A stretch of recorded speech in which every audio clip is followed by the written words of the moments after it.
भारत जोड़ो यात्रा के दौरान मालाखेड़ा में राहुल गांधी बोले कि नफरत के बाजार में मोहब्बत की दुकान खोली। मेरा जवाब बीजेपी के सब लोगों को, आइए आप भी नफरत के बाजार में मोहब्बत की दुकान खोलना शुरू कीजिए। अंत में आपको करना पड़ेगा, क्योंकि हमारा धर्म, हमारा देश मोहब्बत का देश है, नफरत का नहीं है। देश में सबसे बेहतर स्कीम गरीबों के लिए राजस्थान में है।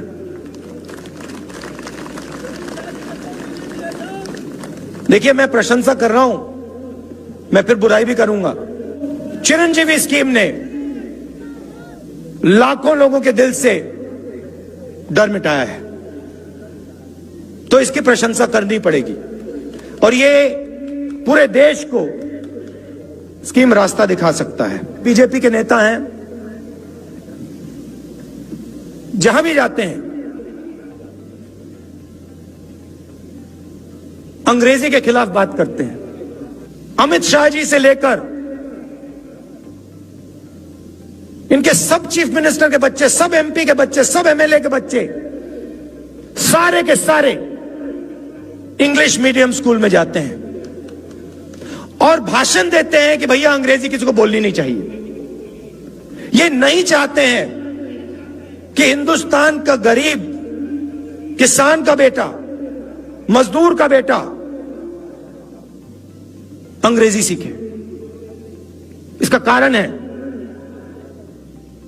क्योंकि वो चाहते हैं कि आप बड़े सपने ना देखो,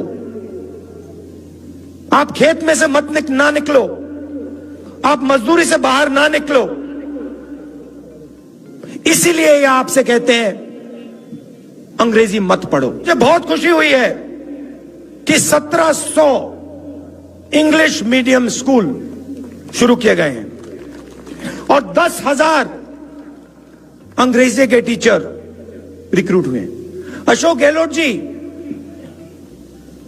ये कम है, ये कम है। राजस्थान के हर बच्चे को इंग्लिश की अपॉर्चुनिटी मिलनी चाहिए। हर बच्चे को लगना चाहिए कि मैं हिंदी सीख सकता हूं, मैं अपनी मातृभाषा सीख सकता हूं, मगर मैं पूरी दुनिया के साथ कम्युनिकेट कर सकता हूं, मैं पूरी दुनिया के साथ बातचीत कर सकता हूं। अगर मुझे जरूरत पड़ी तो अमेरिका में जाके मैं हिंदुस्तान का झंडा लहराऊंगा, तो अमेरिका में जाके मैं हिंदुस्तान का झंडा लहराऊंगा।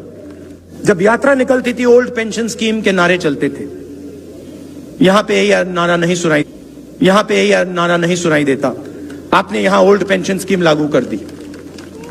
जो हमारा कार्यकर्ता है, जो उसकी भी आवाज सरकार में सुनाई देनी चाहिए, सरकार के ऑफिसेज में सुनाई देनी चाहिए। और उससे भी जरूरी जो राजस्थान का आम नागरिक है, ऑफिस के अंदर सुनाई देनी चाहिए। हर महीने एक दिन चुन लीजिए। आपके 30 मंत्री हैं, 33 डिस्ट्रिक्ट हैं, एक मंत्री को एक डिस्ट्रिक्ट दीजिए, 15 किलोमीटर चलाइए, जनता के बीच में डालिए,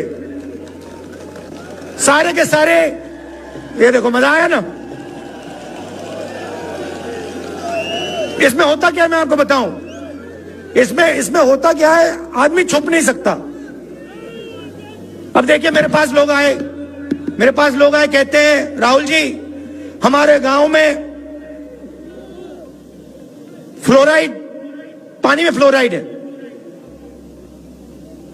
अगर पूरी राजस्थान की सरकार महीने में एक बार, मैं हर रोज नहीं कह रहा हूं, महीने में एक बार चल ले, तो जो भी लोगों की कठिनाई होगी वो यात्रा में आकर आपके पास सीधा आ जाएंगे और आप उनकी मदद कर पाओगे। मुझे लगता है इससे कांग्रेस पार्टी का, राजस्थान का और हमारे सब नेताओं का फायदा होगा।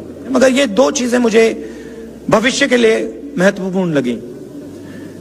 पहली चीज ये कि जो हमारे आदिवासी भाई बहन हैं,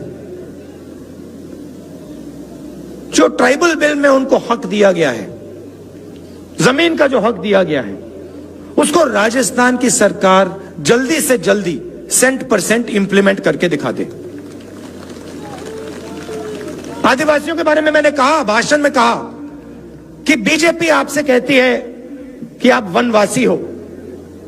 आप वनवासी नहीं हो, आप आदिवासी हो, आप हिंदुस्तान के ओरिजिनल मालिक हो। और इसीलिए यह आपका हक है और यह काम कांग्रेस पार्टी को राजस्थान में, बाकी देश में कर देना चाहिए। बिल बहुत अच्छा है, बहुत लोगों को फायदा मिला, मगर लोग अभी छूट गए हैं और उनकी मदद होनी चाहिए। और दूसरी बात,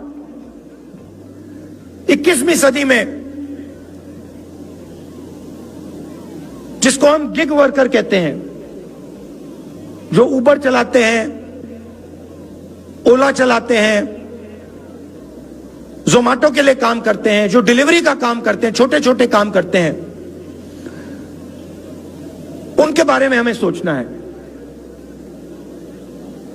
जो सरकार में काम करता है उसे सरकार पेंशन देती है, उसकी रक्षा करती है, मगर जो लाखों लोग, करोड़ों लोग गिग इकोनॉमी में काम करते हैं, उनका कोई सोशल सिक्योरिटी का सिस्टम नहीं है, उनका कोई पेंशन का सिस्टम नहीं है, उनकी रक्षा नहीं होती है।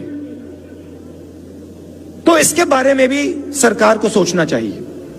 मेरा सुझाव है कि उनके लिए सरकार एक तरीका निकाले कि उनकी भी रक्षा हो,